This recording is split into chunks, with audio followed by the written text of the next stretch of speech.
Assalamu alaikum wa rahmatullahi wa barakatuh, my dear brothers and sisters.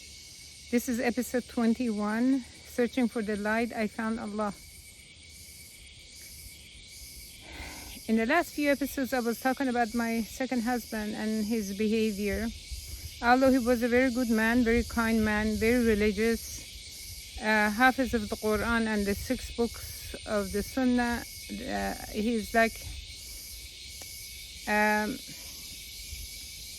may Allah reward him for all the goodness that he had and all the people that he helped. And my point about this whole process is to warn those who, for the sake of Allah subhanahu wa ta'ala, put a lot of restrictions on their family, thinking they're protecting them while they're turning them away from the religion. Of course, I have to say that a husband, a brother, a male in the family, it is a responsibility to protect their family and to advise them. It is not to just let the women do whatever they want to do. This is not the right thing. He's going to be questioned for this. The job of the man in the house is to advise in a nice, good way, but not show a really angry reaction if they did not follow. They have to find a smart, clever way to deal with things.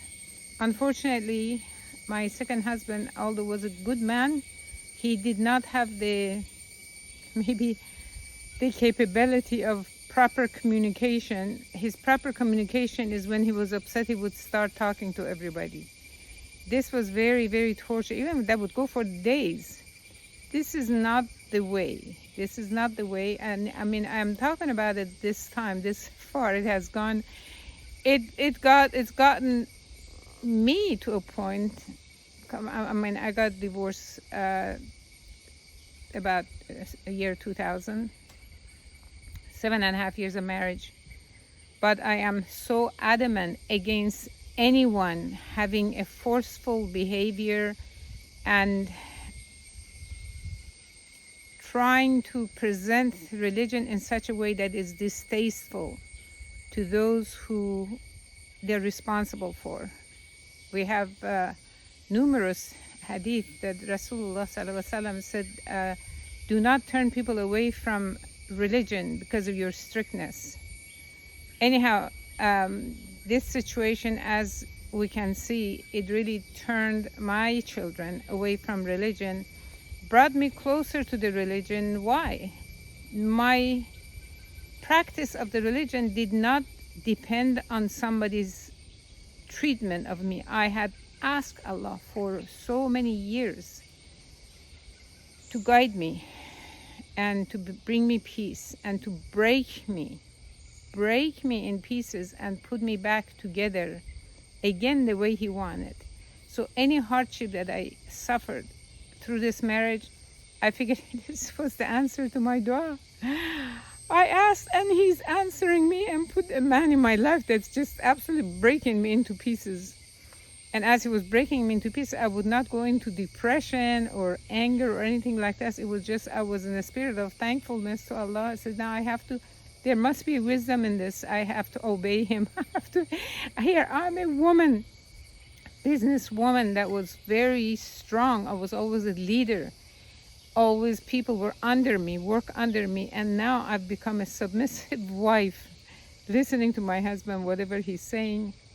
This is an incredible phenomenon for Raya to happen.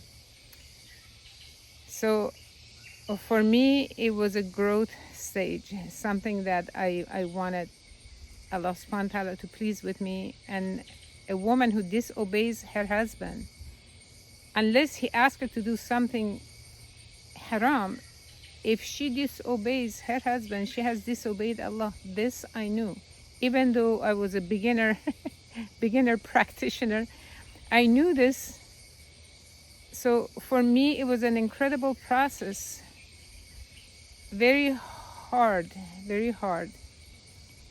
But I took it as the answer to my dua. There was no question. in my mind. This was answer to my dua.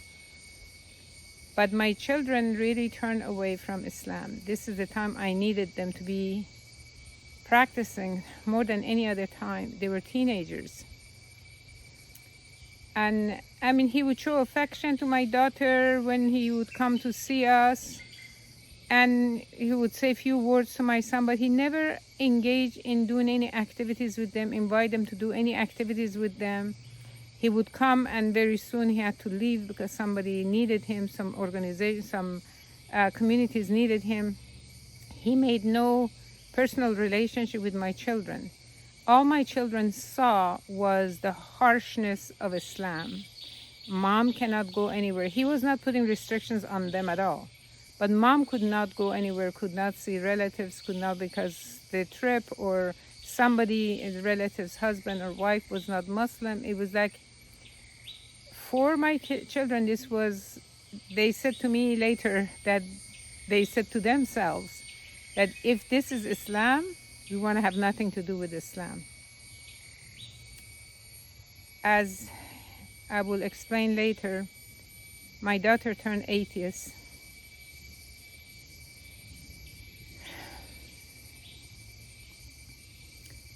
And my son, up to this point, he considers himself a Muslim, but he says he hates Islam. This is 20 years past this episode. He has not forgotten. He actually hates Arabs. He hates Arabs. He hates Arabic language. He cannot hear anything that's Arabic. Why? Because when we went to some people's houses, yes, we with the men, and they all were Arabs. They only spoke Arabic. He couldn't speak English. He had to behave really properly. He would sit for hours. He could not do anything. So I can imagine why he would hate this kind of a scenario. But it has affected some things, affected him so badly that he cannot even handle hearing Arabs speaking or to like Arabs or to even read the Quran or hear the Quran. This is an incredible phenomenon. This is not a joke. This is very serious. My dear brothers and sisters, please pay attention. What you do with your kids, how you treat them, who you expose them to, where you take them. And you are lucky if you, husband and wife, both are Muslim, both are practicing. This is the best scenario. Even with this, in US, many people would come to us and ask for help. Husband and wife practicing Muslim, the kids had gone straight, gone to school, to college and everything. They want to be secular. This is something that, you know, when Day of Judgment, Allah asked the parents, He would hold them responsible for whatever they could do that they did for the parents, and would not hold them responsible for whatever they could not do. They did their best, and at the end, the kids grow up, become adults. They're responsible for their own upbringing. And this is what I hope that this would be my case in front of Allah subhanahu wa ta'ala on the Day of Judgment. Because, wallahi, I did so much for my kids. For protection, for bringing them, homeschooling them, and teaching them Islam. Everything that I knew how with my very limited resources. I did whatever I could. And if they turn away, I hope Allah will not hold me responsible.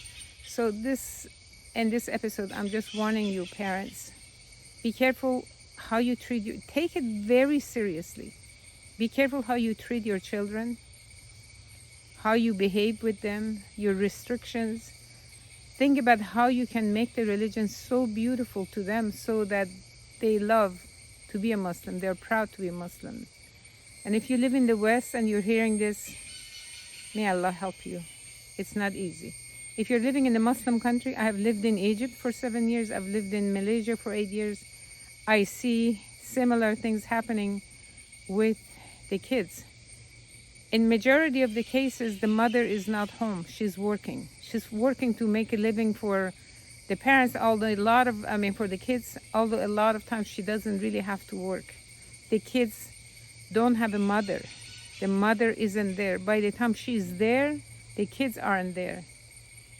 Be careful, mothers. It's not worth it. The dollars, the ringgits that you earn, but the price of losing your children is not worth it. Please think about this. Assalamu alaikum wa rahmatullahi wa barakatuh.